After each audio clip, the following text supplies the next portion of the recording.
courtesy of sports.com, stitcher.com, iTunes, where you subscribe to this lovely, sexy, wonderful podcast for free.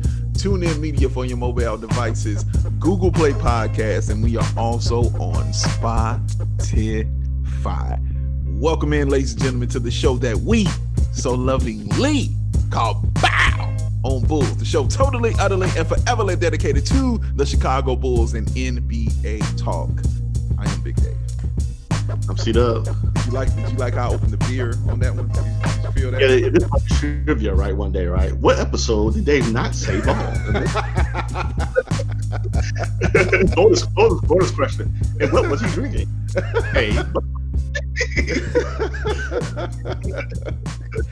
Beer. What was it? I am drinking a Miller Lite, just in case you want to know. Chris hates light beer, by the way. Yeah, he can't stand it. He's never like been a water. fan. I appreciate your consistency on it. I do, because to let me know that you don't like it because you've had it and you're still like I just don't like light beer. Yeah, I don't quite get it. It's like if you're really like on a diet, you wouldn't be drinking beer in a way. Mm-hmm. But then like, but what's the point? I'm trying to figure out what's the point of drinking it. Might as well just drink the real beer. Well, I'll tell you, for me, the less alcohol content of it allows me to continue doing what I need to be doing. It's really not the calories, or even though that's fine too, but for me, it was just the alcohol content of it, because I don't want to drink something that's a 5. Like if I just drink a Bud, you know what I mean? Bud would get you like what, a 5 or something like that. Like Miller Lights are a little less alcohol content, and I'm able to handle it better. So yeah, it's I don't want to pass out during the show, basically. Yeah. I know some like aren't more alcohol, some are. Yeah, but I think we had this conversation before. You was like, nah, that was a little less. So yeah, it's a little less. Like I can handle it a little bit better. So yeah, it works for me. You know what I mean? Some people it doesn't, like you know what I mean? But you know, you find out what works for you and you stick with it, kids. That's a rule in life. Yeah, 1:30 on Saturday or Sunday. Yeah. See, he's drunk too. He had it. Look, he didn't know what's going on. Yeah, I bought me some Killian's, man. I hadn't in a while. Oh wow, so, you love Killian's. It's been a while. It's been a long time. I walked past Killian's so many times in the store. Like always, like variety packs. Like just like variety packs. Either the Mexican variety pack. I remember we used to do that. Yeah, I remember that. Yeah, man. The pandemic changed all that. That used to be our thing, bro. I remember that. You come through, you about to watch the game. Either I'm bringing the variety pack or you bringing the variety pack. And the line and Cougars. The line and Cougars, man. Yeah, no, you're right. The line and Cougars variety pack was on point. They used to have their thing. Yeah, Blue Moon had a nice variety pack too. They had a nice one. But yeah, that was the thing. Yeah, as soon as I can't wait for this to be over, man. Get back to the variety pack nights. You know what I'm saying? To do it. Well, if you have a job, Dave, you won't be able to come up. Well, okay, perfect segue, Chris. Let's get into it. Let's get into it, because we definitely have some news. Actually, I have a few things. For one, of course, obviously, I'm sure a lot of Bulls fans have already heard that there'll be no season 3 for Bulls Outsiders for Matt, John, and myself. Of course, we're not happy about it. We wish we could do a season 3, but I mean, the pandemic has truly affected everybody, bro. Like I didn't take it as tough, but you know, it still sucks. I'll say that, like, you know what I mean? Because it's just a joy to be able to go to the studio and, you know, see everybody like Kendall Gill and Jason Goff and Will Perdue and sometimes Horace Grant and even the people that work there, you know, like Rob Schaefer and Mike Whitlow, and you know, seeing Kevin Anderson, and you know, seeing Tim, and just seeing, you know, just all the people I just really vibe with. Joaquin, you know what I'm saying? Like just Manny, like everybody. Like it was so many people, man. Like, and I'm sure I'm forgetting names for sure, but it was so many people there that I just love to see and love to talk to. My man Piff. It was just great. So it's gonna be sad to miss that and to sit there and talk ball with people, because everything was sports related, and unless we were talking about movies, or unless we were talking about, you know, comics or anything. But yeah, it was just so much fun to do and to watch the game, even though it was a trash team, but just still to watch the game and enjoy it, and have a good time, with the people we were watching it with. I'm definitely gonna miss that camaraderie. And Matt and John, of course, doing the show with them. That's going to be missed. So, is there in my head? I'm still holding out hope that there will be another season.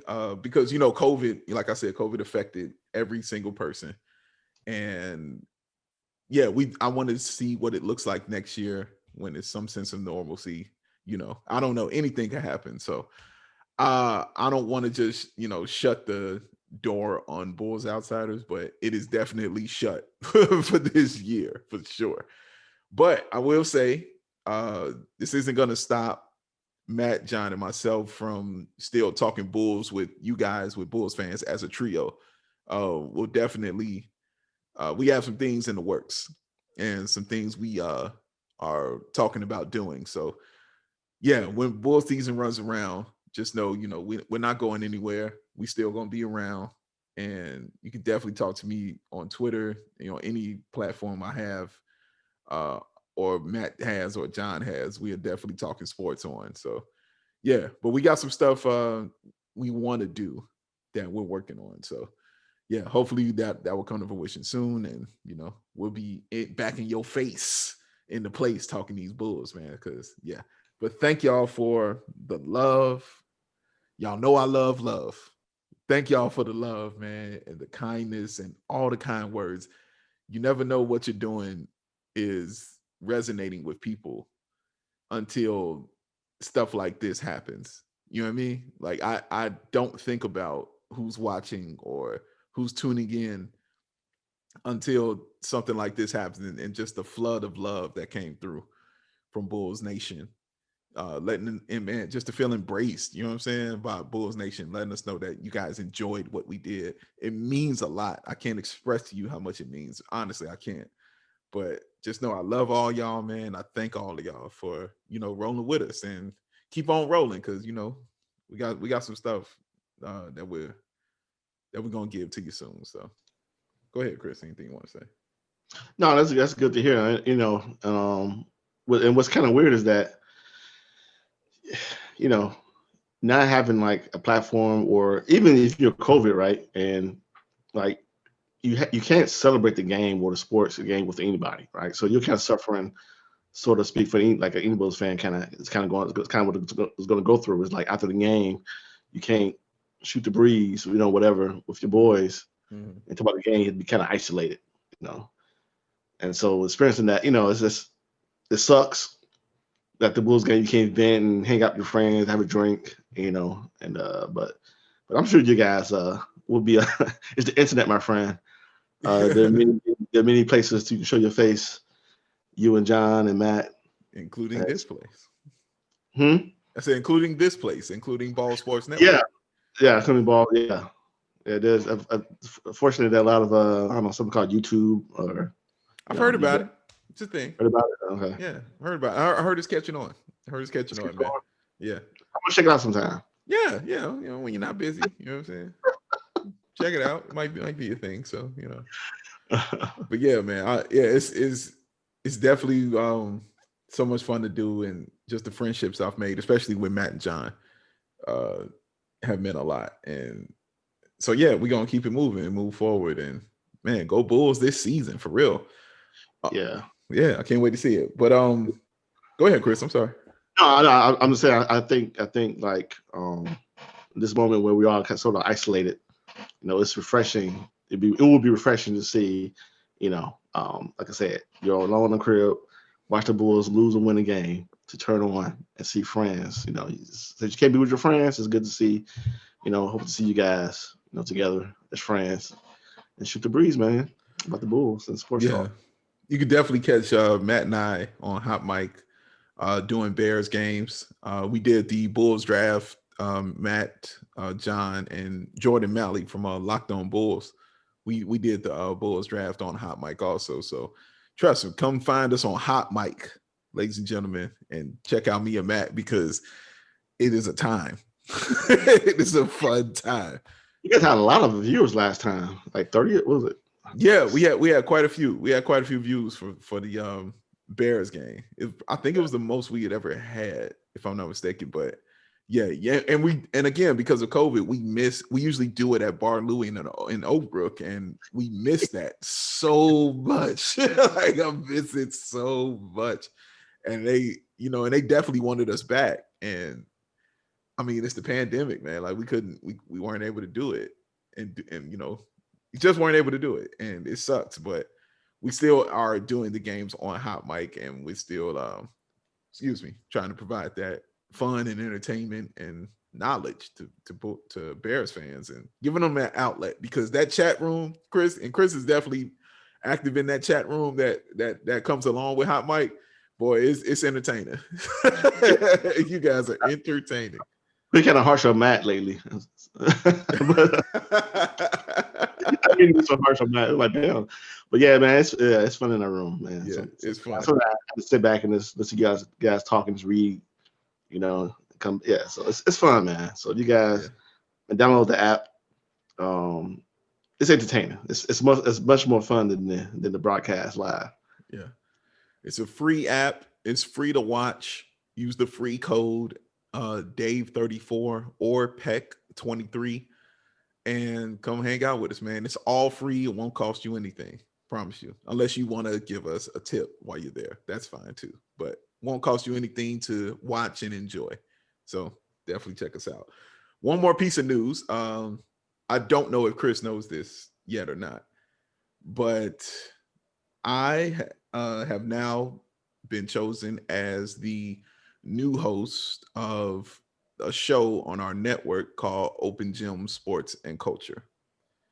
I am now the new host of it, replacing my main man, BC, who I just can't say enough about just how phenomenal and talented this dude is, man, straight up. And definitely been trying to get him on the show because he's a Lakers fan, and it's always, and I mean, he's just smart and just a good dude, man. So been trying to get BC on this podcast soon. But I'll be replacing him, and man, just trying to keep it fun like he did, and keep it, great like he was doing. And yeah, so that is now my thing. That's now one of the things I'll be doing also now is I will be the brand new host of Open Gym Sports and Culture. Yeah, I didn't know that, man. Yeah. Yeah, I know you've kind of co-hosted what, 2 shows? 3. Wait, 1, 2, 3. No, 4. Okay. I've got 4. Yeah, I know. I know there's some just scheduling and all that kind of stuff. Yeah, correct. But man, yeah, congrats, man. Thank you. Yeah, it just came out. It just got announced this week. Okay, it happened this week. So that's the perfect show for you too, man. By the way, the culture thing, because Dave it was all about the pop stuff going on, and you have many thoughts. Is Tone a regular on the show too? Well, I see Tone all the time. Tone's regular on the show. We just recorded a brand new show. Tone was on it for sure. Tone is also the art director on that show too. So so he's definitely involved. It's still a family thing, still a clique thing, and I was honored to even be asked to do it, to be honest with you. But yeah, I'm excited to do it.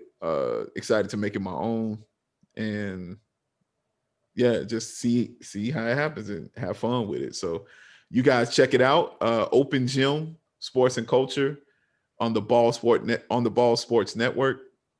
Check out the podcast. Check out the YouTube show. You can subscribe to OGSC. Subscribe to them, and I'll be there. You'll see my face in the place, and a bunch of other cool panelists and funny topics and real serious, honestly, topics. And yeah, it's just gonna be fun to do, man. And yeah, it's gonna be fun. It's gonna be fun going forward. Well, this friend in the show is news heavy. We never had such news heavy. I know, right? You're right about that. So that's all I got for you. Wait, we should have teased that to the end, right? We should have been like, we got a brand new, Nah, I'm gonna let them know now. No, because from here on out, it's about to be foolishness. So right, let's talk some BAWL. Woo! Feels good to talk ball. I haven't talked Bulls ball on a pod in a second. I just did a podcast recently with my man Delaney. Where I was talking about the Bulls before this draft. But now this draft has occurred, Chris. This draft has gone down. It has happened. The first 3 picks were kind of chalk. No big trades or anything that occurred. Of course, there were several trades that happened, but nothing, just monumental and just really huge. But we're here about the Chicago Bulls because the surprise of the draft, the surprise pick of the draft was the Chicago Bulls at number 4, taking Patrick Williams out of Florida State.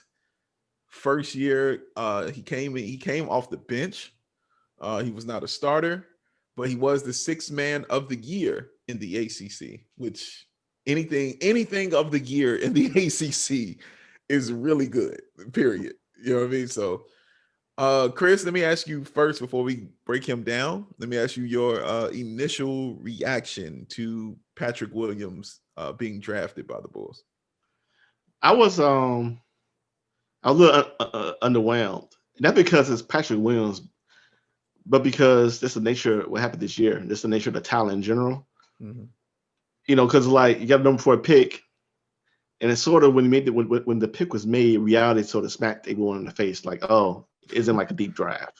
Like it really isn't that deep. Even though you knew that it wasn't like you're passing up some superstars, deep in the draft. It's just like when it happened, you're like, I wish it was another year. Trying to get a really, really game changer at number 4. But so that's initially when it first happened. But then, after a while, you start thinking like, you trust AK and Eversley, and you kind of go like, the picks that happen afterwards. You're like, are those guys really that much better than Patrick Williams?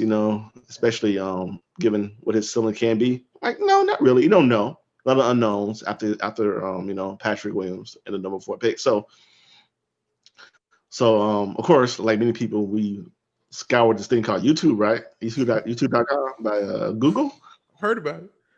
Yeah. They have like these video stories about Patrick Williams. A lot of people made video stories. So then I, started researching a lot today, actually, this morning. I was just on YouTube and was watched. And I feel much better about the pick. Not that it felt bad at first, but I'm a little more confident in the talent they shows, because it seems like Arturas wanted a NBA player. Like he didn't want a guy that could possibly be good and be out of the league. He wanted like, okay, this year, number 4, I'm getting a guy that I know is going to be in the league and going to at least be good. And of value, not some 2-dimensional, one-dimensional player. He wanted a guy that maybe. Right, maybe this is like value. He could do a little bit of everything and potentially can be better at a little bit of everything he does. So I appreciate that, and I appreciate the fact that like I said, them two, AK and Eversley, they're the talented. They and basically what AK said was that they've been eyeing him for the get-go. And so he's real confident in this pick. And it's kind of funny. Somebody asked him, like, how hard was it picking number 4? He's like, this is the easiest draft you have to do because you only have to like 4 guys. Yeah, that's it. Right. Like, what? And then I like what he said after that. Like, hopefully we won't have to pick in this position again. Yes. He was like, this is the last year we ever have to like. Yeah. Like, even though it's less difficult, I don't want to do this again. So welcoming the difficulty means that you're winning. So yeah, it's a good thing. Yeah. So that's what I meant right now. What about you, man? So I mean, when the pick came in, I was, I think underwhelmed is a good word, but I wasn't anything. I was just like, yeah, because from the beginning, Chris, my thing never changed. If AK and Mark Eversley are with it, I'm with it. That's been my motto for months now with them. So they could have said any name, honestly, and I was gonna be like, yeah, bet, let's roll, let's do it. Now I did want Denny. He was the guy I liked. I just saw him and I was like, yeah, this dude's I like his style. I think he's a plug and play kind of guy. When Patrick Williams' name started coming up, of course, I didn't know much about him, as I'm sure a lot of people didn't. So I was just, when they said it, I was like, okay, yeah, cool. We got Patrick Williams. All right, let's move on. And Bulls Nation, lot, and rightfully so, felt like you, because they were just, like you said, underwhelmed by it and wanted a splash, or excuse me, a name that they knew pretty much. What did you know about Patrick Williams? He's the youngest player in the draft. But again, as time went on, as the ingredients started getting added into the bowl, Chris, as you started smelling what was coming up out of that kitchen, you started liking what you smelled. Because man, AKAME, that was there cooking up. They cooking it up, dub. They cooking it up, man. My man, go ahead. This that part of the meal where, like, he's cooking, but then like he's been cooking something else on the side, but you didn't know it in the oven at the bottom right. This is the meal. This is the meal where you like, man, I've never had this before. I've never had octopus before. You know what I'm saying? Like, I don't know, man. I've never eaten like ram.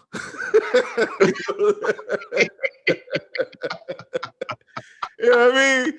Like, I never had a ram before, dog. It's bad, but I trust them. I trust that he's gonna put the right seasons on it and the right temperature. I don't die when they eat it.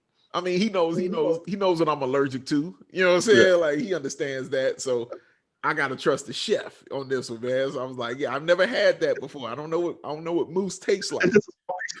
But as a whole, it will be the whole meal. We've been well fed so far. You know what I'm saying? Like, why would he just in the middle of the meal stop and try to give me some beats? You know what I'm saying? Like why would he change that? It will compliment the palate. Yeah, going for it. Trust me. Exactly. So that's why I wasn't concerned, but I understood the worries, and I understood what Bulls fans were coming from on that. I understood the freakouts. I felt it because we've been on an emotional roller coaster for a while now. I get it, but it's a brand new day, as I keep saying. But Patrick Williams, 6'8", 225, average 9 points, 4 rebounds, 1 assist. Numbers that aren't slapping you in the face. But you don't need to average 20 or whatever to do that, because I remember Zach LaVine started one game at UCLA, and come on, you see what he is. But Patrick Williams, of course, I was excited because one of my favorite things to do, and I say this every year on the show, Chris, is one of my favorite things to do is go to the lab. I love to go to the lab, and you touched on it earlier. Going to the lab and finding out about these players and watching as much as you can on these players and seeing as much as you can on these guys. And I was like, when I watched him, all I saw was competency, and all I saw was IQ, and all I saw was logic, and all I saw was like an NBA player. I wasn't sitting here saying I see a superstar. I see a guy, who's going to go all NBA, multiple all-star, whatever. But I for damn sure saw competency and logic in his game. From the tapes I've watched, Chris, and I'm gonna take this until I get to the latest video that I've seen of him. But from the beginning, the first videos I saw of him, I saw he didn't have a great dribble, but he had a powerful dribble, if that makes sense. But I like the fact that he had game in the high post, he had game in the low post, and he loved being on the baseline. He was, when he would always be up and down on that baseline, and he was aggressive. You know what I mean? He's an aggressive scorer. He's aggressive when he's going to that hoop and trying to get inside to score. He has some touch, of course, from the outside, can definitely, shoot that three. Didn't shoot a lot of them.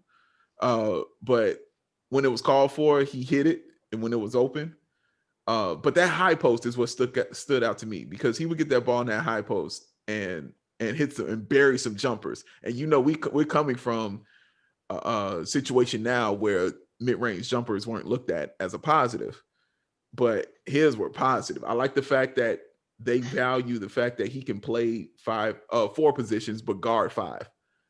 That's saying a lot also. playing 4 and guarding 5. That says a whole lot. That means you're going to play, is what that means. Like, you know what I mean? Like, you're going to play. If somebody's in foul trouble at any position, we can plug you in and we can still keep it moving. Now, that was the original tape. Now, the latest video I've seen of him, Chris, I'm even more impressed now. Because the latest video that I was watching of him, it showed off some things to me that it showed that he can dribble the basketball. It showed that he has that IQ. AK talked about how he was a point guard in high school, and then he grew.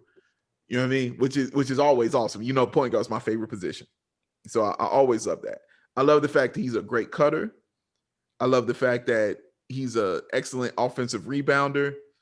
I love the fact that he's a really good passer and a smart passer. You know what I'm saying? Some people will throw a good pass and then will turn it over the next time because they're still trying to make the flashy one or something like that. He had a nice IQ. And it reminded me, I thought about Wendell Carter Jr. when I saw him, because I think Wendell Carter Jr. is an excellent passer, you know, especially out of the high post. I think he's, especially free throw line extended, he finds players, man. He finds those guys. He does a good job of that. And so combining him with Patrick Williams, man, combining those two IQs on the floor, it's going to be awesome, especially on the defensive end, because that's one place where Wendell Carter Jr. thrives, is the IQ that he has on the defensive end. Now you're putting 2 IQs on the defensive end. They're going to clear up a lot of bad defense and save a lot of bad things for the Chicago Bulls that, you know, somebody might catch them on a blow by. You got 2 guys who will be in position ready to stop that. So I like the pick. I'm happy with the pick. AK and Marcus Eversley is all the trust in the world. Put that ram on my plate. I will try it. You know what I'm saying? I will take it down, man. It's all good. But I like the pick though, Chris. I like it. Yeah, I like what you said about the word competent. He looks like, when I watched the video and his highlights, he looks like a competent player. He looks like he knows how to play in the NBA, meaning that with or without the ball, he reacts to whatever's going on the floor. He's like, even AK even said it, he knows the game. So he knows when to be in the right place, knows when to cut to the basket. He knows when to be available. The only thing I may want to argue against on is the be able to guard 5 positions. So I heard this a lot, and then I was watching tape, and I was like, "Ooh, he can guard 5 positions." Now he's because he's not as quick laterally. I think he's not. Put this way, he's not Taj or Noah guarding the point guard. That's not. Right. They could guard they could guard one, the point guard. He can't do that. But he's aware of where to be. You know what I'm saying? You can tell, even though he may get beat, he knows what's going on in the game. You can tell he's like 2 plays ahead thinking. So that's the only thing I have, is that I don't think he could guard a point guard too well. I think, but in that position, he could be competent in. He may have trouble against shooting guards who could go off the dribble a little bit. But to your point, his chase down blocking, he does like doing that a lot. So if you beat him, he may come from behind and take the ball from you. Your baseline, I think you brought a good point about him liking the baseline. And what I also notice about him is that his hard dribble, left or right, is very good. Mm-hmm. He's not afraid to put ball on the floor off a pump fake and go hard left or hard right. He loves to drive baseline. He may need to finish a little better on the baseline, but he's going in hard. He's trying to dunk the ball. Correct. He's not afraid of that as an opportunity to score. And he's not saying, I need to step back and shoot a 3. He's saying, I need to pump fake, step in, and take a 17-foot jump shot. I need to step in, to my left, hard left, drive hard to the bucket. I'm not pump faking, backing up 2 feet to shoot a 3-point shot. Correct. With this new regime, I hope that won't be the point. Something we learned from the past regime, that you can't make players do things that they don't want to do. Fact. I heard. I know he's being interviewed. Somebody asked Patrick about the coaches in Florida, and he mentioned he basically offered up, said, "Listen, they let me be where I was. They just tried to make me do something I don't want to do." So I don't see him trying to come to the NBA and like, oh, I'm just gonna shoot threes all of a sudden now. Right. I'm not going. I'm pump fake and I'm step back instead of pump fake and go to the free throw line and pump that 15-footer. Right. But man, he seems very competent. He seems like I like the fact he does shoot when the shot is challenged. Even he's not just trying to shoot against short guys. he would try to shoot over you a little bit. That's competent all around, and plug and play, plug him in. He should be fine in the team aspect, especially in the offense that the ball's moving around a lot. Yeah, and it kind of, the other thing this did, Chris, it kind of let me know who the Bulls value and what positions they value. Because everybody wanted the Bulls. Well, I shouldn't say everybody, but a lot of people wanted the Bulls to sign a playmaking guard and somebody who could be explosive in playmaking. Make everybody better, kind of thing. Which is why I wanted LaMelo Ball, which is why a lot of people wanted them. Which is why they wanted them to try to get a point guard in free agency and stuff like that, right? And the fact they haven't done that to this point. Outside of Devin Dotson, who I'll get into in a second, who was a free agent signing out of Kansas. I mean, I should say free agent, but it was a undrafted signing out of Kansas. Outside of him, they didn't make that move, right? And for me, my first thought was, well, man, maybe they really do see something in Kobe White that a lot of people aren't seeing. Maybe they have some value in him and have some stock in him that people aren't either seeing or just aren't respecting right now. Because last year, of course, everybody remember, Chris, when the season was first starting, after he had that game, the Roy Williams game, as I call it, when he hit 7 threes in the fourth quarter. After that game, people said, well, man, he should be coming off the bench. We should treat him like a Ben Gordon kind of guy, right? Oh. And I remember I went on television, Bulls Outsiders, like, start this dude immediately. You know what I'm saying? Yeah. Like, start him tomorrow. Like, what are we waiting on? Especially on this Bulls team, right? The bad record. Yeah. Like, what are you doing? Seriously, what are we waiting? Come on, Doug. Like, what are you waiting on? My man, Satoransky, and nothing against Satoransky, but I know I'm getting 8 points, 5 rebounds, and 4 assists. I know I'm getting that, period. I can get that off the bench. This dude can give me 40. Why would I not start that? And people tried to liken him to Ben Gordon. Listen, he's not Ben Gordon. He's not at all. Ben Gordon is Ben Gordon, okay? He's one of the purest, most incredible scorers we had ever seen, for this Bulls team. He's not Ben Gordon. He's a guy who needs to be starting because he can be a problem on both ends of the court. And as we know, Ben Gordon was not a defensive guy. Excuse me. He was the guy that scored. That was it. That was his game, period. That's not just Kobe White's game. If you're watching the game and you're watching him play, that's not his only thing that he does. He actually puts in the effort on the defensive end, which was one of the things Ben Gordon was not known to do. He just wasn't a guy who put in that effort on defense. It wasn't his thing. But Kobe White is 6'5". You know what I mean? He's 6'5".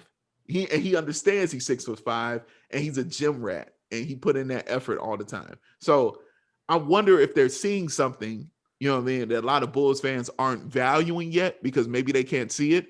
And the other thing that gives me hope in that, Chris, is the fact that our coach, Billy Donovan, who was CP3's head coach, was also Kobe White's mentor. So I wonder if Billy Donovan has had these conversations with CP3 about Kobe White, about what he can do, about his game, about how he can be better for the team. Because maybe Chris Paul is seeing things, that in Kobe White's game that other people haven't seen, and has had these discussions with Billy Donovan. So I think this pick said a lot to me about what they value on this team. And it actually got me excited about Kobe White. Yeah, I think they're seeing what we're seeing about Kobe White. What they value is a player who could dribble, shoot, and guard and pass. Kobe could do all those things. Yeah. Right? So that's why he got rid of some of the players they got rid of, because he's one-dimensional. Shaq can't shoot. I'm on the floor. He can't really one-point guard. And to your point with Ben Gordon can't handle the ball like Kobe. Kobe wants to be a point guard. Ben Gordon handled the ball sometimes, but he wasn't like trying to run an offense. Right. You know, Kobe. That's a beautiful point. Yes. Kobe like doesn't mind running offense. Doesn't mind handling the ball on a regular basis. Have the ball offense go through him, right, if need be.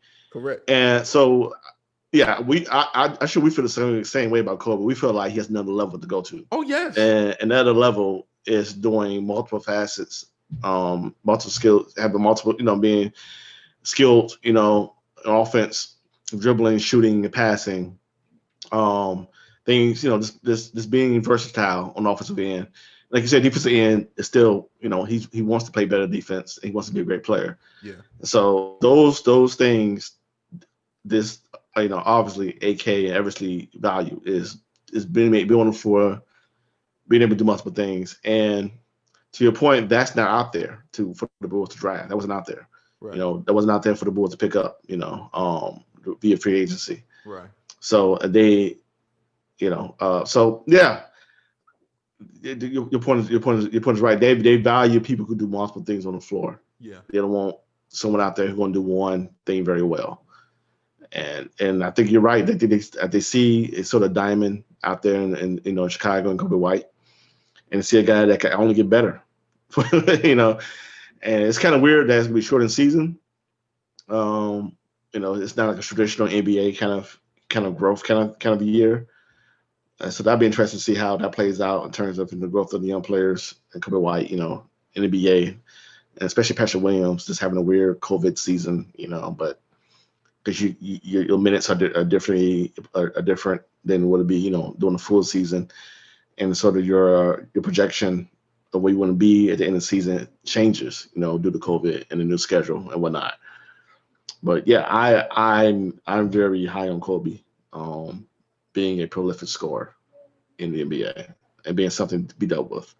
And yeah, so, and they have a guard in Zach who's dynamic, and hopefully this year is the year he kind of like cements who he is as a player and how he affects the team.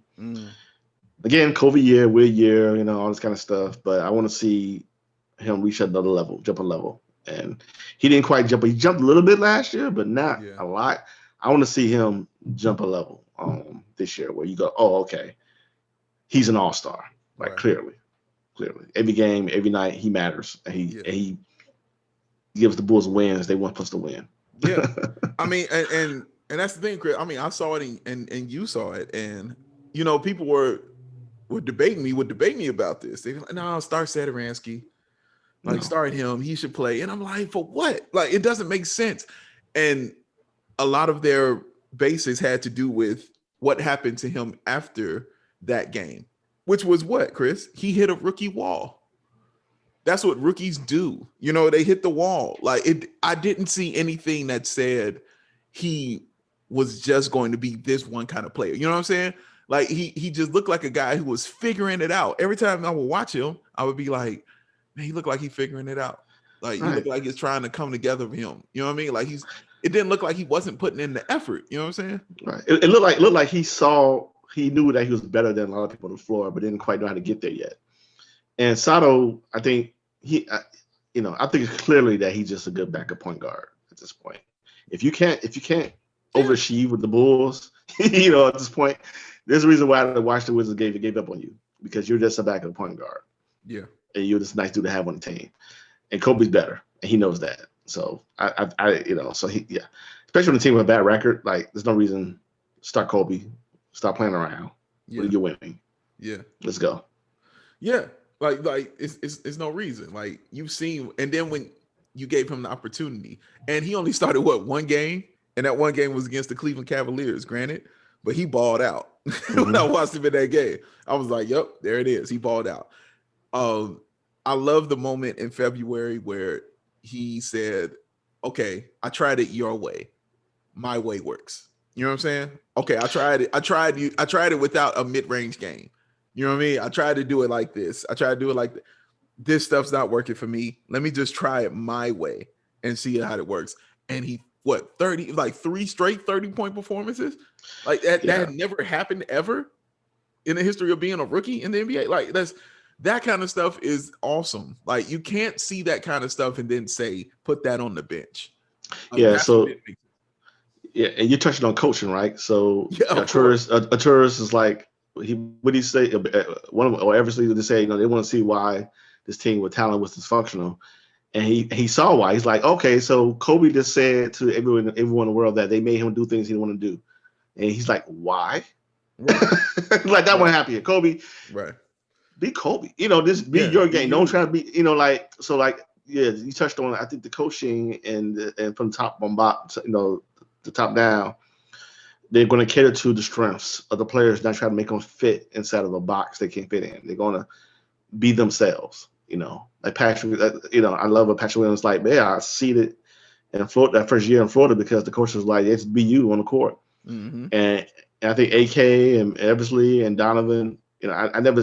When I watched Donovan coach, I don't think he tried to make players be something they're not. Right. Be you. Do your strengths on the court. And Right. when that's he's allowed that chains are unleashed in the second year where he knows the NBA now. Oh my lord, he should be confident.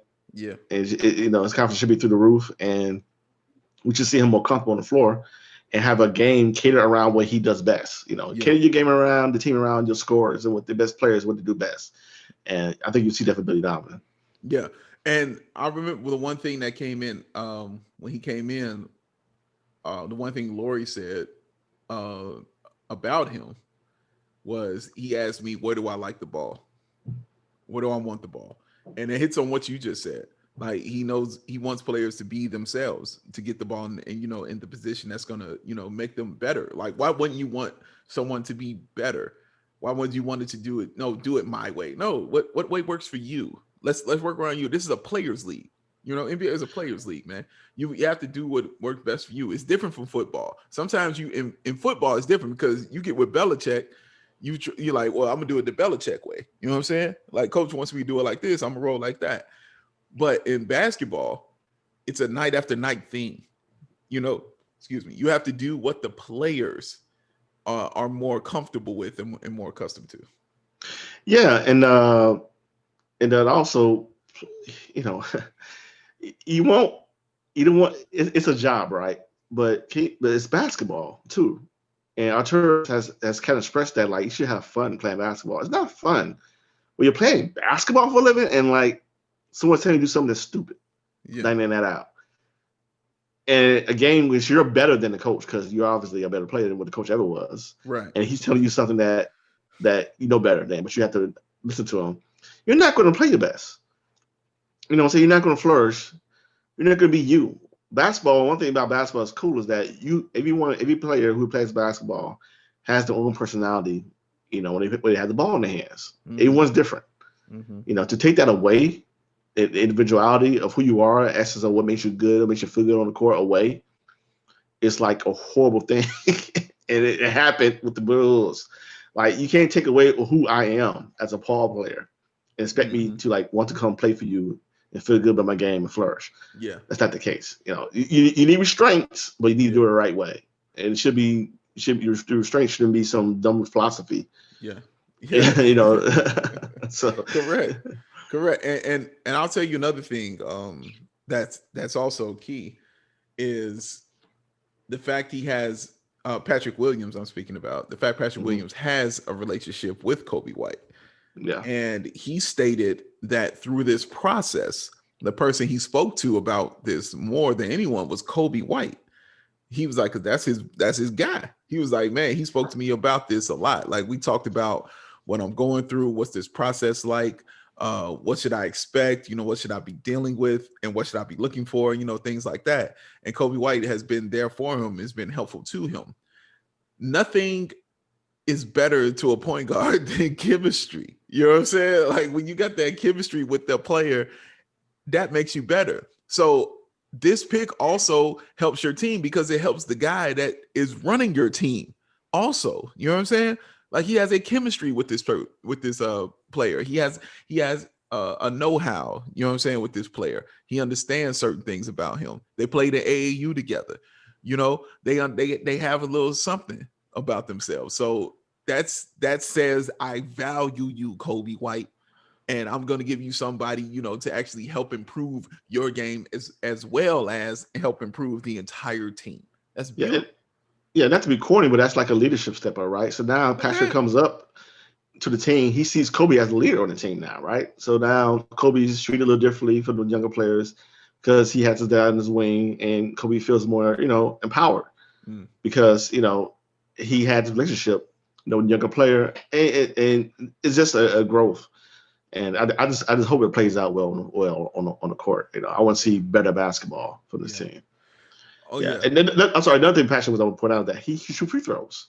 I was gonna get into that. That's the other thing I was gonna get into, Chris. I'm so glad you said that. These other guys like Denny, I like Denny too, but I found out, he's a horrible free throw shooter. That pains me when I can't see approach free throws. Yeah, he's a horrible free throw shooter. It's one of the things C-Red Fred couldn't stand about him. Like he was like, dude, he can't shoot free throws. Like they're horrible. He's a horrible free throw shooter. But he's absolutely right. But that was one of the things I wanted to say about him is the fact that he goes so hard to the paint. You're going to get a foul call, right? Like somebody is going to send you a foul call and stuff like that. But the fact he goes to the paint and does that, but in college he shot what 83%, 83.8%, 84%. So basically 84%, basically 84%, basically 84% from the line he shot. That's huge. That's colossal, man. That's colossal things, and I'm very excited. I'm very excited. So he's, like you say, he's not afraid to get hit. That's why the highlights you saw him punt fake go to the hoop so much because he won the contact. He's like, I go to the line, knock him down. Versus other guys, like can you imagine Denny or some of the Bulls? That's how we can tell the future was what would happen. But guys shy away in the fourth quarter.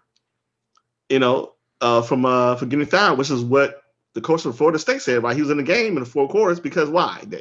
He shot free throws at 84%. That's why he's in the game, damn it. That's why he's in the game. Knock him down. Chris, come on with that knowledge, bro. That's some real stuff. Like that means you can play in the fourth quarter. Like you just said, Chris. That means that in the fourth quarter, when the game is on the line, I can have you in the game and you're not a liability. So imagine having a guy in the game that can guard multiple positions, that can play multiple positions, but is not a liability on either end of the floor.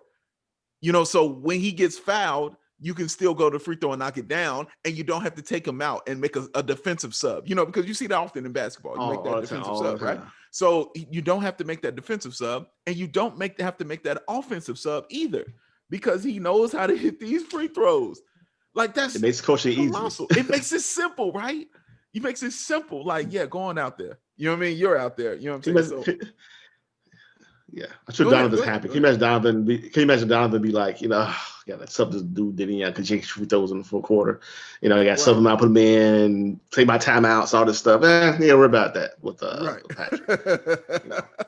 Yeah, huge free throws. Dude, it's so vital, and it's so important, and it's those little things, and when Patrick Williams, when he talked about meeting with Mark Eversley and AK, he said all our conversations were basketball.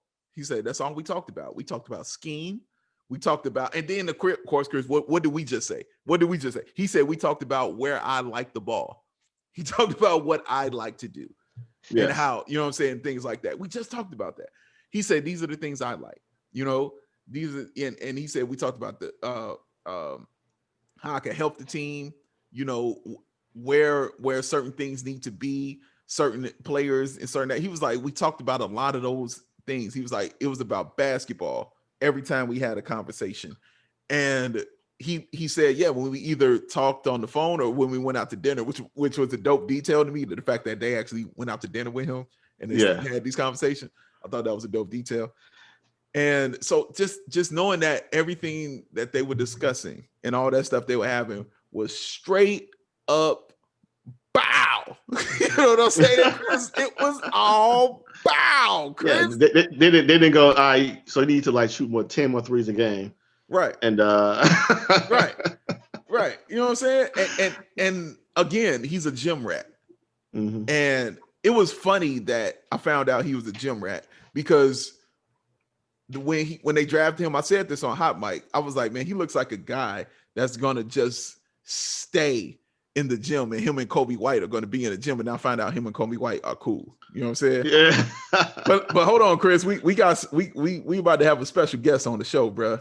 Oh, we about to have a special guest. Surprise to me. A surprise guest stop through our show and come on and jump on our show and have a good time with us, man. So while we were sitting here having this conversation about the Bulls, I wanted to share in the joy that we were having about the Bulls, because I feel good about them. You know what I'm saying? I feel good about the pick and everything. So I decided to go ahead and reach out to one of our longtime guests and a good human being. Ladies and gentlemen, Dee Jackson is joining the show with us today. Dee Jack, you there? Can y'all hear me now? We hear you clearly, sir. How are you? Okay. What's up? Oh, my bad. I was technical difficulties. It's all good, brother. It's all good, man. It's like what up, Dub? What up, D, man? It's been a minute. I know, man. Big Dave, what's cracking, brother? Everything's good, my man. So we were on here having this conversation about the new Bulls draft pick, and Chris and I gave our opinions on it already. And I kind of wanted to just get a outside opinion on it and see what you felt about the Bulls drafting Patrick Williams. Can I get that intro one more time? I missed it. Sorry, nope. It was brilliant. That intro was brilliant. It was brilliant. All right, I hit on the playback. Yes, you will. You know what? I'm probably in the minority. I don't know what y'all said though. I was scratching my head with most people when we picked them. Mm-hmm. But just doing a little homework on him. Yo, he kind of looks like early Kawhi Leonard. Like, seriously, no, I'm talking like first couple years with the Spurs, Kawhi. He does, dude. You find this comical, Dub? Wait, Kawhi Leonard and Dub loves Kawhi Leonard. I'm not making any projections though, like what he's gonna be, but like that's what he reminds me of though, like early Kawhi. Well, I think you were saying, I think you pretty much saying he's not gonna be Kawhi, but you see a guy like could be way better than what he is. You know what I'm saying? Like I feel that. That's what I watch the tape. I'm like, he's gonna be better. And like you could tell in his game, like he's gonna up and scoring, maybe double scoring for college, whatever. Because like it's only 1 year in college, so I'm pretty sure he may would have started the following year. But like you just know, you see a guy a lot of potential. Obviously not Kawhi Leonard, but you see a guy that could get better and is going to get better. And I think that's your point, right? Well, yeah. It looked like he got a tremendous upside. Yeah, and honestly, I didn't see that upside when I first saw Kawhi. I thought he was going to be a role player, like a great role player forever. But he proved us all wrong with that. But like he looks controlled and he looks always under control. He looks like, like he's in tune. Everything that I saw. Now this is limited, what I've seen so far. Mm-hmm. As far as just highlights. I'm lying if I say I saw a full game during the season or anything like that. Mm-hmm. But he looks controlled, man. He looks like a really, really like better than average defender. He's a really good free throw shooter, and he can step back and knock it down. He ain't really got no moves, but that'll come. Yeah, the Kawhi Leonard comparison, I see it because like Kawhi is not the fastest guy in the world. He's very controlled, and he knows exactly what he wants to do and get to a spot. And that's what I think that's what impressed me and Dave about Patrick is that he seems very mature in his game. He knows what shots he wants, and he knows what he kind of sees 2 plays ahead. Pump fake, hard dribble right, pull up. I'm doing that. That's Kawhi, right? You know what he's doing, but it's under control, but it's effortless. So yeah, and you can tell his IQ is high. You can tell like he knows he's in the game. He's not lost. He's always moving and doing something on the floor. So I feel you a little bit there.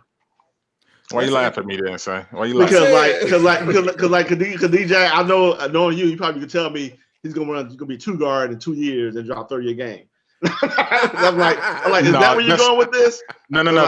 That sound like Dave, yo. Dave be on that, man. Dave be like, no, this guy's gonna be a Hall of Famer. Yeah. Is that how it sound, D? Like a constipated 50-year-old white man? That's how it sound right now. He be like, trusting AK. He gonna be a 44-time All-Star. He gonna win the Masters. Give him his green jacket. And like, you had one of them parts, right? Trusted AK and Evanston, brother. Trusted AK and Bart. Trust him, man. D, we just talked about Kobe White. We just had a discussion about him. Dude, this draft pick and knowing that him and Kobe White actually have a relationship, does it change any of your feeling about Kobe White's growth with this team? Not really. I always felt Kobe had a spot, in the Bulls' future, had a place on this team as one of the. He should be the focal point right now to see what he is and what he could be. I think we know what everybody else is right now. It don't really change. I mean, it don't hurt that they got a pass together. I don't think it's not like super extensive. I know they know each other. I think they played like AAU and things like that, right? Well, yeah. So, well, like I was saying, that Patrick Williams was crediting Kobe White as the player he spoke to the most during this process, because he was wondering, how is it, right. look for things like that. He said Kobe White is the one player he talked to often.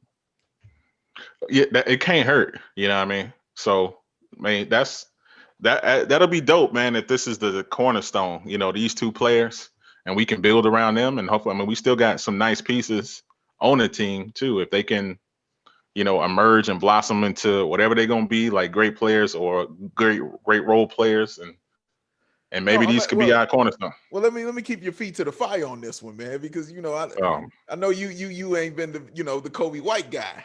You know what I'm saying? You ain't been looking at him like he's going to be that kind of point guard for this team. Okay, yeah. So none of that has changed. None of that has changed. See, but okay, let's rewind the tape. Sure. Okay, I never said that he couldn't be. I'm not on him the way that you're on him. Okay, Kobe could be, like, honestly, I think out of everybody on our team, I don't know if I wouldn't say he's the best right now, sure, but he's the one that we need to figure out, and like we should put the most stock into him.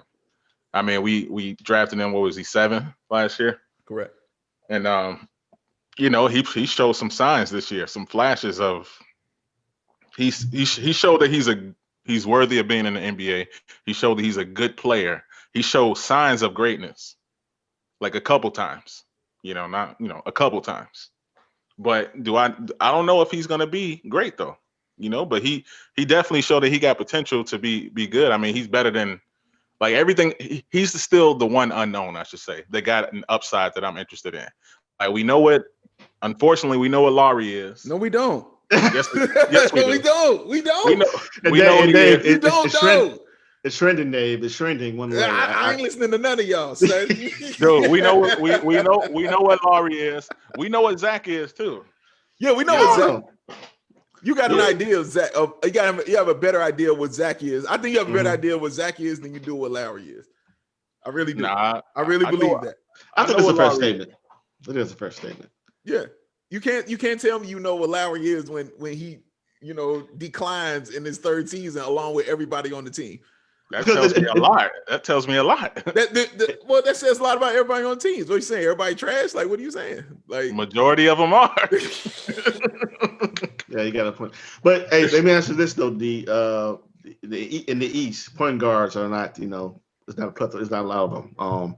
Could he be one of the best point guards in the East? Kobe White. He could be. Yeah, I mean, because who you got in the East? You got Kyrie. You got Kemba Walker. You got Kyle Lowry, who I'm never big on, but Can he get an All-Star game over Kyle Lowry? Dude, I'm still like shocked. I don't even know how Kyle Lowry's been making the All-Star team. Like, we know why. Why? The East. Yeah, but still, man, like they picked him over D Rose last year, and at All-Star break, he's averaging 20 and 5 on 24 minutes a game. Like, that's absurd. But like, I don't know. He got naked pictures of like Adam Silver or something. What is dude on? I'm just saying, dude. But can Kobe make the All-Star team this year? Is what you asking, Doug? Yeah, I'm pretty much asking. Yeah, I don't know if he's ready this year. Okay, we'll see. I mean, we've seen people he's had an extended summer, so for him to be leaps and bounds better than he was last year, it wouldn't shock me. I hope he is. Yeah. I mean, he's had like 9 months to hoop to get better. Yes, this is true. This is very true. He's that. So the Patrick Williams move though. Like, when you saw him and you comparing him to Kawhi and you're saying these things like this, are you comfortable then in making a prediction saying the Chicago Bulls will be a playoff team this year? Oh no. Nah. You telling me you got baby Kawhi You got a 25-point a game in Zach LaVine. You got Kobe White, the up and coming point guard. You got my man Lowry Marketing, who I'm expecting big things from this season. Man, you've been expecting big things, son. I'm saying, son. Lowry Marketing is gonna do his thing this year because all the excuses are removed. There's okay. All the excuses are gone. So if he don't, are you prepared to say we know what he is, and at best Correct. he's a yes. Okay. I am prepared to say that because, and I've said that many times, and Chris has heard me say this on this show, that the reason I like this season so much is because all the excuses are removed for Lowry. They're gone. Your coach being trash, which was a fact. You playing out of position, which is a fact. You doing things that weren't comfortable to you because your coach, you were just doing what your coach told you to. All those things are facts. He was doing all that. And you saw what happened. It was a complete regression. He tried to turn that dude into Luke Cornett, which is never good. So you saw all that. All that is removed because the one thing Lowry said when Billy Donovan came in, first thing he asked him was, "What do you like the ball?" So he was trying to figure out what he liked from Lowry. Period. Right. What do you like to do? So again, all that stuff is moved. Your front office has changed. You got a guy who played overseas ball, so he understands your game. You got Billy Donovan, who's never not been in the playoffs ever. So he wants to be great. He understands, he wants you to be better. You get Patrick Williams, you're getting these players to improve, your game as a basketball player. All the excuses are removed now for Lowry Marketing. If he don't ball this year, I'm completely prepared to say he is who he is. Okay, I feel that. So you and Dub, y'all on record saying the Bulls gonna make the playoffs? Put me on record. No, put me on record. Hold on, how many games this year? It's 72 games. 72 games. 72. Put me on the record, son. Okay, Dave. Okay, they had to beat out. Well, it had to be Atlanta, or I don't know, man. Okay, so let's go through it, Dub. You know what? I'm gonna say yes. The Bulls are gonna be surprised at the East. There you go. See, I'm gonna tell you what scares me, man. Because I want to be, and I'm gonna tell you why. Everybody is making moves right now too, and we're gonna live and die with our picks, and that's it. Everybody making moves. Okay, let's go through it. Okay, Milwaukee, we agree, right? Milwaukee, of course, for sure. Okay, Brooklyn, we agree. No doubt. That's 2. Philly, that's 3. Mm-hmm. Boston, that's 4. Mm-hmm. Miami, that's 5. Mm-hmm. Mm-hmm. Let's see, Miami, that's 5. Toronto, that's 6. Dave, stop. Dude, the Raptors. No, I was thinking about something else, but yes, Toronto is 6. Yes, I was thinking about. I was like, is Serge? I wasn't saying they weren't making the playoffs. The first thought was, is Serge Ibaka going to be on that team? That's all I was saying. Okay. I wasn't saying they weren't making the playoffs. That was just great. That's a good thought. Okay, so that's 6 right now. So now we got a battle. Charlotte just got LaMelo Ball. Charlotte just got brother from white boy from why am I drawing a blank from Boston? Gordon Hayward. So they're better. Mm.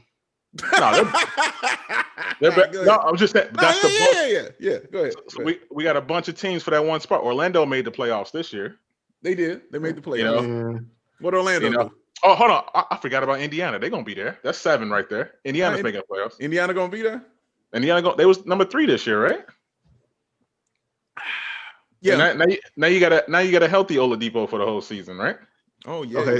Oladipo who don't want to be there, by the way. I mean, Oladipo who is asking everybody in the league, can I play with you? That's the as of right now. Be there. But as of right now, he's still there. You know what I'm saying? Mm-hmm. That chemistry is dead, by the way. I'm just telling you. That chemistry is dead. Do you think the Bulls are a better team right now than Indiana? Okay, Indiana. I'm gonna say no. I'm gonna say no because they have an all-star. They have 2 all-stars. Okay, so I'm gonna say no. I'm gonna say no. There you go. Yeah, Sabonis too. And they got who was snapping in the bubble? Who was dropping 50 a game? On Indiana. I forgot his name. Remember they had somebody just was balling. He was dropping like the 50 piece. Y'all don't remember in the bubble? You don't remember. So I forgot his name, dog, but he came out hooping like it's my oh boy, that was fake Kawhi. No, yeah. Hey, Kawhi. I know you talking about. Yeah, lightweight Kawhi. Yeah, Kawhi light. TJ Warren. Yeah, TJ Warren. Yeah, TJ Warren. You know what I'm saying? So yeah, he's nice. And Miles Turner. Okay, so we got 7 teams undeniable that is ahead of the Bulls right now. But you know what? D? I like the fact that you're bringing logic to this, which is kind of like interesting. Rare. But that's a shot. That's a shot, man. I don't usually bring logic. you do, but sometimes it's like I don't know. But no. But you make a good point. But there's always like one or two teams that does something weird. That does something happens. Somebody gonna get hurt. Somebody get hurt, or a team doesn't play well. Yeah, disappointment. It could be Indiana this year that somehow sucks. It could be Brooklyn. If a KD gets really hurt, you'd be surprised. Something happens and he just play. And Kyrie has to play and be the man, which won't happen. Or Orlando could just they're so much on the border of being like a halfway bad team. Like, but did we count Orlando in the 7? No, I didn't. You said okay, we got 7 without. But we got Orlando. You got Orlando, you got the Bulls, you got the Pistons with D Rose, and we got the Pistons. Stop it right now. Cut it out. No, you won't. I wouldn't see all that logic. See, Dub, all that logic he was just talking, right? It was all good, but I knew what was coming. You knew it was coming. Come on, man. He can't help himself. He can't help himself. You got Orlando, you got the Pistons, you got the Bulls, you got Charlotte. That's you know what I'm saying, fighting. You ain't just gonna leave out Atlanta? That's what you're gonna do? You got Atlanta, you know what I'm saying? Atlanta got better for sure. The great Tony Snell. Yeah, Atlanta got better for sure. And the Knicks got Obi Toppin. Okay. What is wrong? He's gonna score 18 and be losing in New York. What is wrong? No, I'm just playing. I'm not actually Obi Toppin looked like Amari Stoudemire. Like for real, his whole game is he needs a point guard. No question about it. He needs a point guard. I'll give you Charlotte. Charlotte will be competing for the 8th seed for sure. The Washington Wizards. You think so? Competing for the 8th seed. I forgot about the Wizards, but John Wall might be competing for the 8th seed. And the Atlanta Hawks might be competing for the 8th seed. So those 3 teams with the Chicago Bulls will be competing for the 8th seed for sure. What about Orlando? What about who? I don't know, man. Someone's going to fall. There's going to be teams that's going to fall, and somebody's going to jump up. It happens all the time. I think there's opportunity. I'm not high on Indiana at all because I think that chemistry is going. I'm not high on Orlando, just like you said, Chris. And DJ Augustine just left there and went to Milwaukee, so they lose a point guard right there, and they're relying on who's their point guard? I don't know. Marcus Fultz. Markelle Fultz. They're relying on Fultz. No, they just drafted a PG, didn't they? Okay. I don't know. I don't remember it, and I don't know it. And they still got the dude that looked like The Weeknd. He cut that off, by the way. Oh, he cut it off? Okay. He cut it off. He got a fade, and I don't think he's there. I don't think he's on that team anymore. Oh, he can't hoop with a fade. He looked like he need his hair. Son. He looked like he need his hair, son. No, he's like Samson. He called him Samson, you know what I'm saying? But he's a free agent right now, Everett Payton. He's a free agent. He's still there. I think about Payton there. He digressed. He regressed. Yes. He regressed. Payton he peaked on the Pelicans, and then like because he cut his hair. To like okay. He cut his hair. I think you're right. I know that. You know what I'm saying? I know about the hair. You know what I'm saying? Like you digress, brother. I think they want to see what Markelle Fultz have though. Like Markelle Fultz prove he's a good player. Like it's gonna be his. He gonna run solid. PG. He proved he's solid. I don't know about good, but solid. You're right. Yeah, that's solid. Good. He's proved he's a solid ball player. He's not a bust. He belongs in the NBA. Yes, he belongs. Yes, great point. So I think the Bulls are better than that. I think the Bulls are better than Orlando. I think they can definitely. Can I ask you one question? I'm sorry to cut you off because I'm be messing up y'all cohesiveness. Please. Why? Then Orlando. They barely have an all-star. From barely having an all-star and then losing the dude who I thought was your at points in time on your team was your best player, DJ Augustine, and that's saying a lot. But DJ Augustine was carrying them for a while, dog. And then you got Jonathan Isaac, who's coming back off an injury, who tore everything in his leg, who's coming back off an injury, man. And he's not going to come back just super great, out the gate. It's too quick of a turnaround because he got hurt in the bubble. It's too quick of a turnaround for them, man. So those things, is going to be a problem. Mo Bamba hasn't shown that he can play ball for them yet. What happened to him? Talking about a bust. For real. In the league. For real. We don't know who he is. Aaron Gordon, they've been trying to trade all season long. They've been trying to get rid of Aaron Gordon for a long time, man. So a lot of that chemistry issues I think it's going to affect Orlando. And I think the Bulls they are cohesive and they are together, bro. They are a together basketball team, straight up and down. And one of the things I liked about AK and Eversley is when they came in here, their first question, the first thing they kept saying was, we don't understand how this team didn't make the playoffs because they have the talent. They kept saying that. They were like, they have the talent. And you see that in the moves that they made. The moves that they made, they didn't try to get rid of anybody. They just trimmed the fat. You know, they trimmed the fat on that. They was like, Chris Dunn, okay, we can do without you. Shaq Harrison, your fade is tight, but you know what I'm saying? You can roll on, son. The best liner. You know what I mean? The line, and it was incredible. That's what I knew. Listen, Dub, you want to know what?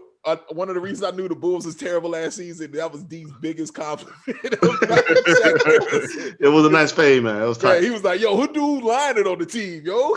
Like, son line game is tight. I'm like, man, we bad. You know what I'm saying? Like, when you paying attention to my man's waves, you know what I'm saying? You getting seasick.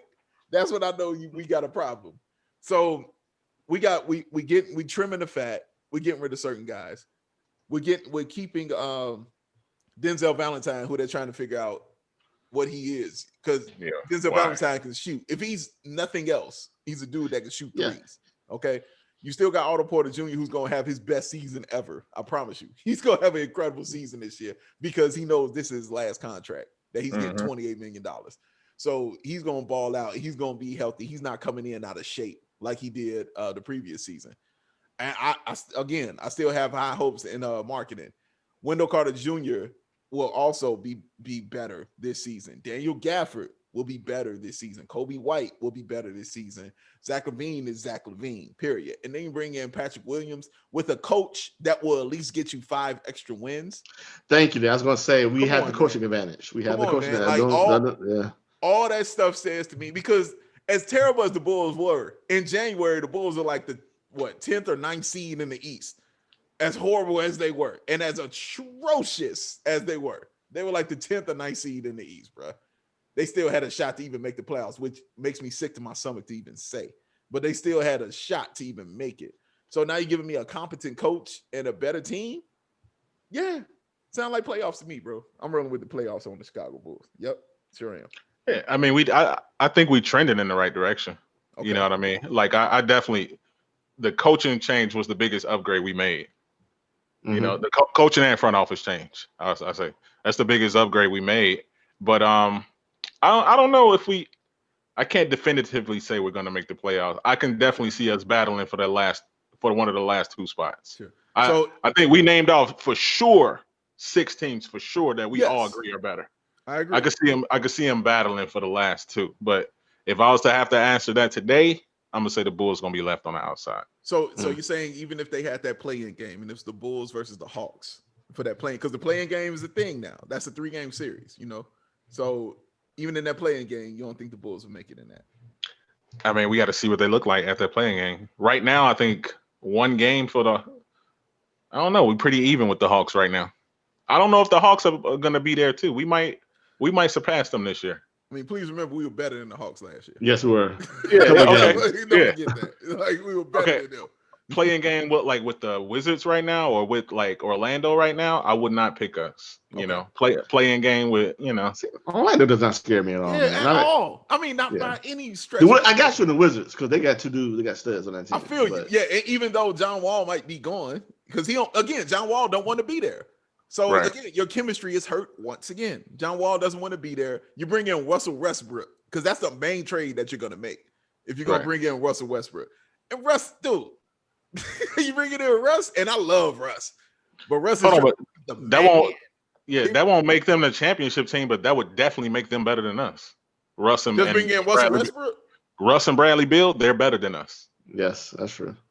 Okay. I disagree, but all right. Whoa, Dave! Mr. Russell Westbrook. I disagree. Triple double. And I love some Russ, man. I love me some Russell Westbrook, but I don't know if that makes them better than us. He goes to the playoffs, Dave. They go to the playoffs. Russell goes to the playoffs. Yeah, he does. Dub, you're right. But who has been his coach? Very true. That's what I'm saying, dog. It's what I'm saying, man. I don't know. I just don't. I don't know if that makes them completely better. Even though they got my man Denny, who I like. And they just signed they just signed Bartis to like a $20 million a year contract. And you don't even know who that is, Dee Jackson. Sure don't. And they just signed this dude to like a 20 million Bartins, bro. They just signed some dude named Bartins because he could shoot some threes. Oh, Will Barton? No, not Will Barton. Davis Bartons. Some cat, my man from overseas, bro. He got an $80 million deal to return to the Wizards. My man, what did he average? What, 15 a game? Listen, man, between John Wall's contract, Otto Porter Jr.'s contract, and my man Barton's contract, Denny is gonna get a $300 million contract, bro. He gonna get paid over there, man. They are giving away money. It can't play in the fourth quarter because it can't shoot free throws. It can't play in the fourth because it can't shoot free throws. But D, I don't want to downplay chemistry. You know what I'm saying? I don't want to underrate chemistry, and the Bulls' chemistry is very good right now. Yeah, I think you mean by trending, like the D mentioned, right? Those teams are trending bad. Yeah, the Bulls are trending like new stuff, new players, new front office. We're going up. They may have talent, the other teams, but they're trending like they're not trending toward goodness. They're trending toward being bad, They're uncertain about the future. But the Bulls are trending up about being more certain about the future. And so that's a good point. And that makes a difference, especially when players play. They want to know coach is going to be around, players going to be around, contracts, all that kind of stuff. The Bulls are trending up. So who's the boo-boo on this Bulls team for you, sir? The boo-boo? Who's the boo-boo? Who's the trash that's telling you this is why they can't make the playoffs? Oh, dude, we still got a bunch of trash on the team. Okay. We just re-signed some trash. Yeah, we did. Denzel Valentine. Yeah. We just re-signed some trash. But like I said, like Dub was just mentioning, like, dude, we are trending in the right direction, man. But I don't think we're there yet. You know what I'm saying? It's just like I remember in like 2010, 2009, 2010, looking at OKC, I'm like, yo, they gonna be the deal. They ain't there yet.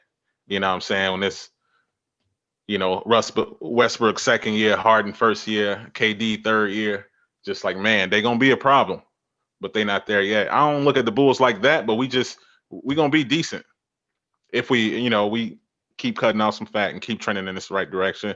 If the coaching staff prove, that they can work with this. If they can't work with this, they continue to move in the direction that they can work with. Don't be, like I said, we ain't got nobody on the team that's untouchable if we figure out it ain't working. I agree. So if they just identify that stuff, I think this should still be a year where try as hard as you can, try to make the playoffs, but we know we're not winning anything. So figure out what you got for real, and you got a whole new direction that we heading with. Figure out what you got this year for sure. We shouldn't, like you said, we shouldn't have no question marks at the end of this year. Can't believe the Pistons, man. I'm looking at this Pistons. Look, here go the Pistons line. It's like Derrick Rose, Blake Griffin at the 2, Okafor at the 3, Mason Plumlee at the 4, and Isaiah Stewart at the 5. That's their 5. That's who you trying to roll with. You know what I'm saying? Come on. I know y'all we still, as of right now, today, we don't have a player better than Derrick Rose. Even in his declining years. And he's not even really declining in his new redefined game years. Mm-hmm. You know what I'm saying? Mm-hmm. We still don't have a player better than Derrick Rose right now. I mean, talent-wise, but Derrick, of course, restrictions, though. So it matters. Being available matters. Yeah. And didn't Luke Kennard get traded? Didn't Luke Kennard get traded from? Didn't Luke Kennard get traded? Luke Kennard, yes, Luke Kennard definitely is going. Oh yeah, he's on the Clippers now. He's on the Clippers. Yes, Luke Kennard is with the Clippers now. So they didn't even have him. But I agree with. I mean, it's hard to say that. It's hard to disagree with something like that. You know what I'm saying? Because what Derrick Rose is and his explosiveness and what he can do for the team. But again, at the same time, it does not equal wins for the Detroit Pistons. It does not mean the Detroit Pistons are about to be a better team or nothing like that. Do they have anybody better than Blake Griffin? I don't think so. I think Blake Griffin is better than what we have too, but it doesn't equal wins for the Chicago Bulls. I don't think they have anything better than Russell Westbrook either, but I don't think it equals wins for whatever team he's about to be on. So again, that chemistry and that stuff kind of matters when you're talking about with the Chicago Bulls, especially being a young team, and just being all in on something. You know, I just feel like they all in on this, man. Yeah, this smells like a kind of coach of the year thing, right? First year coach on the franchise, over Man, I'm saying, succeeds and does well, show me better than expectations. Show me when Billy Donovan didn't make the playoffs, is what I'm saying. And my man was in the West. And last year had a team that nobody picked to go to the playoffs. It was like a 0.2% chance of them making the playoffs. And they were like a 5th or 6th seed. Like nobody had them doing it. All-time great player. Dude. But nobody had them doing it. Even with an all-time great player, nobody thought that they were going to the playoffs. It didn't matter. That's true. Nobody thought it. You know what this year feels like? This feels like 2003 and 2003, 2004. Like baby Bulls, you mean? Like when they first drafted Kirk Heinrich, and then right. No, but hear me out. So they drafted Kirk Heinrich, and then they used that year to cut off the fat. That's when then next thing you know, they got rid of Jamal Crawford and Jalen Rose and Eddie Curry. But next year they came in with Luol Deng, they came in with Chris Duhon, they came in with Ben Gordon, and we started trended to the next name. What, Ben Gordon? You don't like Ben Gordon? Not Duhon. This is Chris Duhon, but he was part. He was part, and that and then they kind of found their identity, and then a couple years later they got their legit superstar. You know what I'm saying? But at least they found their identity. They got their legit superstar, Derrick Rose. They drafted Joe Kimno and all that stuff too. This feels like that year where we got a new direction, new coach, possibly a couple young pieces that we can keep. But I feel like after this year, you're gonna say bye to Zach LaVine and maybe somebody else because he's gonna be. Go ahead, Doug. Okay, question: do we have an all-star on this Bulls team this year? No. I said Kobe White. I was praying that he somehow becomes great, becomes an all-star. But God damn it, how can we be a good team without a damn all-star and you're in the East? Yeah, can't tell me we have to have an all-star. So somebody has to ball out. So you're saying Zach LaVine was borderline all-star last year? Yeah, he was on it, but if he was on a better team, Zach LaVine's an all-star. His numbers say so, but like if things happen the way that's you go. If things go the way you predicting, Dave, then Laurie should be an all-star. I don't have no problem with you saying that. Dee Jackson predicts it. Laurie Marketing will be an all-star this year for the Chicago Bulls. Thank you, D. Very nice of you to say. Very nice of you to say, my friend. Very kind. No, man, there's one. Who's the one player on this Bulls team, and this is for both of you guys. Who's the one player on this Bulls team that you're looking at this season that your focus is going to be on? Chris, you can go. Yeah, I'm on Kobe. You think I say marketing, but I'm not. This is Kobe White. I want to know how great he is, how good he is. The leap from last year to this year. Like you said, the 30-point games in 3 in a row, making history with the Bulls franchise, and just seeing him have a game that's like different than anybody else's. He has that game that's like you can't copy it. It's just him on the court, doing his thing. And like I want to see how easily he could score in this league if he starts and has a coach that allows him to be himself. D, go ahead, man. I'm gonna say either Patrick White or Kobe Williams. Patrick Williams or Kobe White. Go ahead. We got to combine the two. So it's which one y'all like, Patrick White or Kobe Williams? But neither. But go ahead. Okay. So it's a combination of both of them. Okay. That I'm looking at. That's why I knew their names, fool. Man, don't be correcting me on their names, man. Sure. I mean, yeah, you're a smart man. I understand. I apologize. No, but both of them, man. I think at this point, that's our cornerstone. You know what I'm saying? And I mean, I'm looking at Zach and marketing too, because I think, like you said, this is the no excuse year. And if they ain't balling by All-Star break, man, let's see what we can get for them. That's a good point. Go ahead, Del. You about to say something? Are you done, D? I was interrupting D. No, he's done. He's done. Go ahead. Okay. No. That's a good point. I'm just gonna make another point. Like with Patrick Williams, like where, just to slow things down a little bit, where does he fit in the rotation? Like, where do you think he fits? Like, when does he come in the game? You know what? Before you ask, let me say this real quick, and that's a good, very, very good question, actually. Let me say this real quick. I'm the player I'm looking at even more than Laurie is Wendell Carter Jr. Because I want to know if Wendell Carter Jr. is what everybody keeps trying to tell me he is. I don't know yet because if he's injured, he's never played like 57 games ever in the NBA in his first 2 seasons. He's always been like 10 points, 10 rebounds. He's always in foul trouble because the officials are looking at him. I don't know if he's just that dope. I don't know yet. And of course, Boylan stopped him from, shooting the ball, mid-range, and then told him to put on extra weight, which was just a dumb decision. So I'm really looking at Wendell Carter Jr. this year. Can he be a center in this league at 6'9"? Because at 6'9", being a center, I mean, unless you're Bam Adebayo or you're Ben Wallace, it usually don't work out well. So I want to know if he's that dude or if he's playing out of position and if he could be that great. So I'm really looking at that. But go ahead, Chris. Yeah, I'm just at good points. Yeah, Wendell, I'm definitely feel the same way about Wendell Carter because you see flashes and you wonder if is he actually can be that good. Yeah. But in general, with Patrick Williams, like I'm just wondering, like, where does he fit in the rotation with the Bulls? They like we know that. Well, we want to make the playoffs, but we also know that it's not a great team. So will he see a lot of minutes just based on the fact he's that draft pick and they want to see what they have? Or will he see them the time because they're trying to make the playoffs and get that last spot? And also the rotation, I know they say he can play multiple positions. I have a little more doubt. I have less confidence in his ability to guard, the 3 guys who can handle the ball, the dribble. Still a good defensive player, but I think he's going to have trouble with that, guarding threes, athletic threes. And so I wonder, like, what does he fit in? How many minutes? Who does he play ahead of? Like, when does he get in the game? Because you have guys like Laurie, Wendell Carter Jr., like you say, playing center. Does he take Gafford's minutes because he's more versatile than Gafford? Like, when does he come in the game and what position does he play? Well, I think he comes in with whoever's in foul trouble first. But I see him more so at the 2, 3, and 4. More so than I do the 5, even though Wendell Carter Jr. probably be the dude that'll be the first one in foul trouble because that's just how it is. But they'll put Daniel Gafford in, before that happens. But I think at the 2, 3, and 4, if those guys get in foul trouble, especially Otto Porter Jr., you're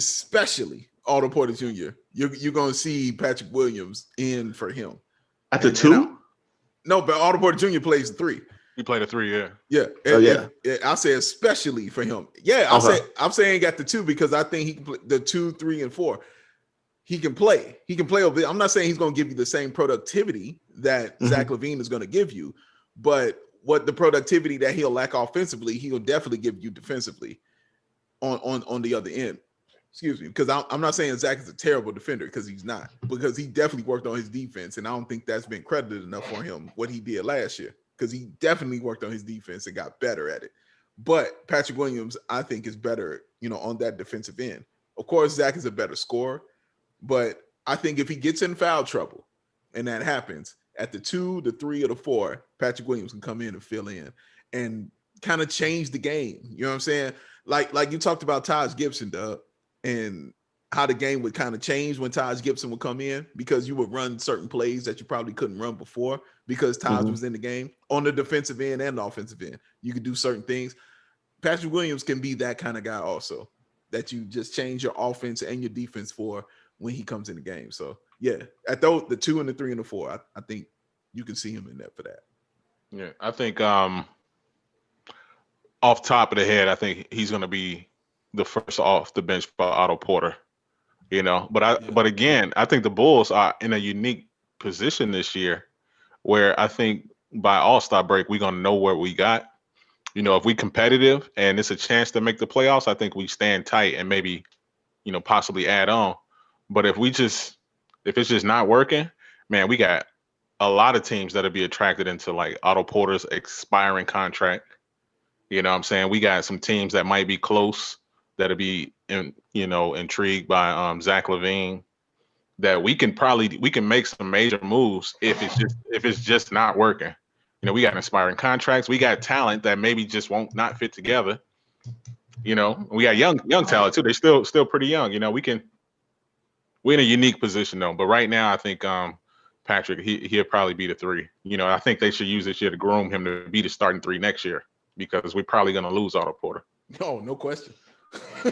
He up out of here, bro. For real. Okay, how good he played. Like, come in for that new contract. Like, all right, appreciate you, fam. You can roll. Man, I say if we not competitive, a couple months in the season, just start him anyway. Sit Otto Porter down. I don't have no problem with none of that. I don't have no problem with none of that. But again, I don't see Billy Donovan. I've never seen Billy Donovan not make the playoffs, ever. And he did it in the West. So coming over to the East, it's a little different, man. Like, I don't see him not making it. He's never coached a team without an all-star either, though. Fair. All that is fair. All that is very, very fair, sir. Completely correct. But last year, he kind of turned some people into all-stars. And I'm going to give him that credit on that. Now, the problems I had with Billy Donovan had to do with adjustments. You know what I'm saying? It had to do with he was terrible at adjustment, especially in the playoffs, I'm saying. He was horrible at adjusting what was going on out there. But that's down the line stuff. You know what I'm saying? So if that's down the line and you're focusing on the talent that you have right now, who I think AKAME and Eversley are looking at and saying this talent is good enough to get in the playoffs, and I have a coach that's always been in the playoffs, I expect the playoffs, bro. I expect it. Lowry gonna drop 30. I'm just saying. 30 on what, man? In a game. I'm just saying. A game. Okay. Yeah, a game or 2, a game of 3. You know what I'm saying? Okay. Or he gonna give you about 30, bro. He can 100% do that. Dude, I like where you going, Dave. I like your confidence, man. But somebody gonna have to fall off for us to get in, man. It's just teams that's just better than us now. Yeah, but those teams always fall off, man. It's the legend of the fall offs, brother. That's just how it is. Like, Orlando's gonna fall off. They could. They the one prime to fall off. Like Indiana, that's the best bet. Indiana, I mean, they depended on Doug McDermott, fam. You know what I'm saying? Like, you telling me about these 2 all-stars, but what's behind them? You know what I'm saying? Like, I understand Sabonis is awesome, but they just fired their coach. You know what I'm saying? They just got rid of Nate. They said, get up out of here with that. You know what I'm saying? So, and I got Oladipo who don't want to be there. Who every time I see Oladipo saying he don't want to be there, I just hear him singing in my head, like my man. I'm sorry, Judge. Like he don't want to be there, bro. He don't want to be there. He want to be up out of there. So Oladipo don't want to be there. You got rid of your coach, and you're gonna have to rely on Doug McDermott. No, dude, they got Oladipo, they got Sabonis, they got TJ Warren, and they got CJ Miles. That's a nice little. Yeah, they're a nice team. They're a nice team, bro. As of right now, Dave, you got to admit they're better than us right now. Yeah, things can change. I'm not disagreeing with that. That's not my disagreement. I'm just talking about the chemistry. I'm not talking about the chemistry of the team, man. I think the chemistry has definitely been hurt because Oladipo saying it's as good as the talent that you're saying that they have. Oladipo saying, dude, I don't want to play there, kind of hurts because when you come back into camp, you're like, I was just playing. Dude, that's my agent. You could say the same about Wendell Carter. You know what I'm saying? He walked in the door. I mean, they just tried to actively trade this dude. It was everywhere, and he'd be like, man, y'all don't want me. You know what I'm saying? No, but he has said, no. That's that's rumor and speculation, what you're saying right now, because they have completely come out and said that they value Wendell Carter Jr. and want him to be on the team. So all the other stuff is speculation. What Oladipo said is a fact. He did that, bro. All them teams was like, dude, how you do it to every team? Every team after a game? Hey, man, what we going to eat tonight, man? I don't know. Hey, y'all need somebody? Y'all need a 2-guard? Every game? Come on, fam. Every game? Nah, bro. That's a problem. That's the issue, man. Dub, anything you want to add before we get out of here, bro? No, man. I just hope it's a fun year.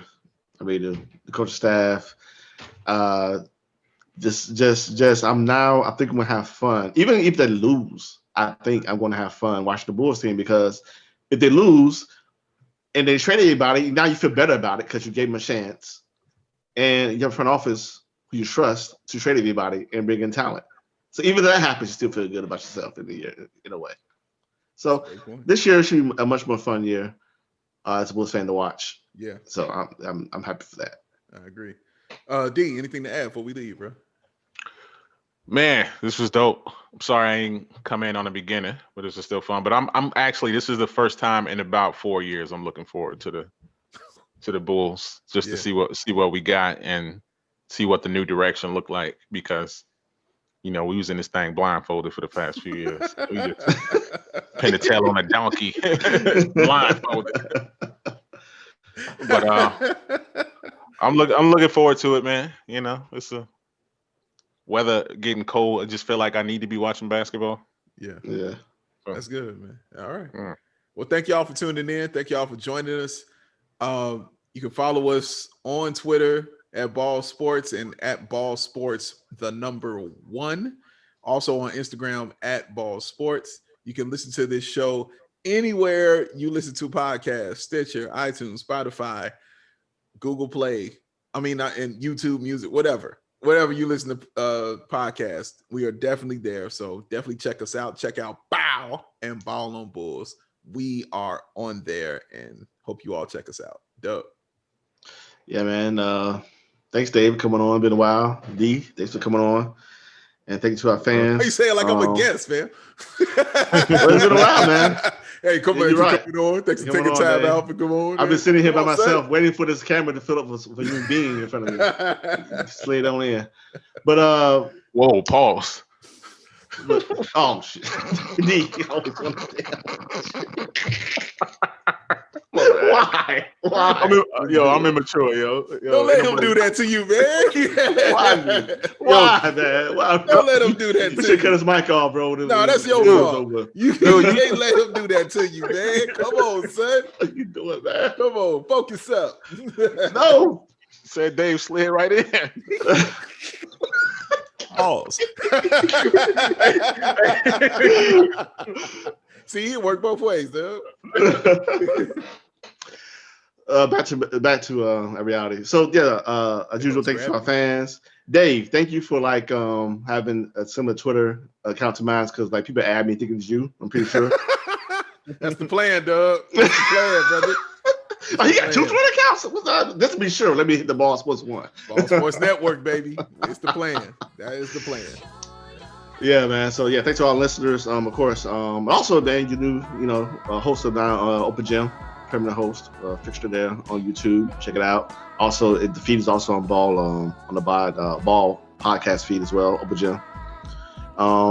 Yeah, man. Check out the website bawlsports.com, BAWLsports.com, and yeah, man, it's good. It's good to get basketball going again. Yes, sir. Very excited for basketball again. Have a happy Thanksgiving. Have a happy holiday. All those good things. We'll be back before then, but I'm just saying, have a very, very happy Thanksgiving. Enjoy with your family, man. On behalf of my man, I like how you're holding your beer, man. I like how you're holding your beer. You're hugging the beer. Yeah, baby.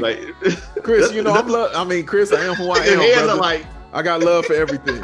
It's what it is. I love you, baby. I got love for it all. This is what you call love. I call chilling. You know what I'm saying? I'm just chilling, baby. That's all it is. That beer looks high. It's called chilling. But I appreciate you saying this love. I'll take that too. On behalf of my man C-Dub, on behalf of my main man Dee Jackson, thank y'all for tuning in, man. We'll catch y'all real soon. Be cool, be blessed, be full of peace and love. We out. Bye. Peace. Bow.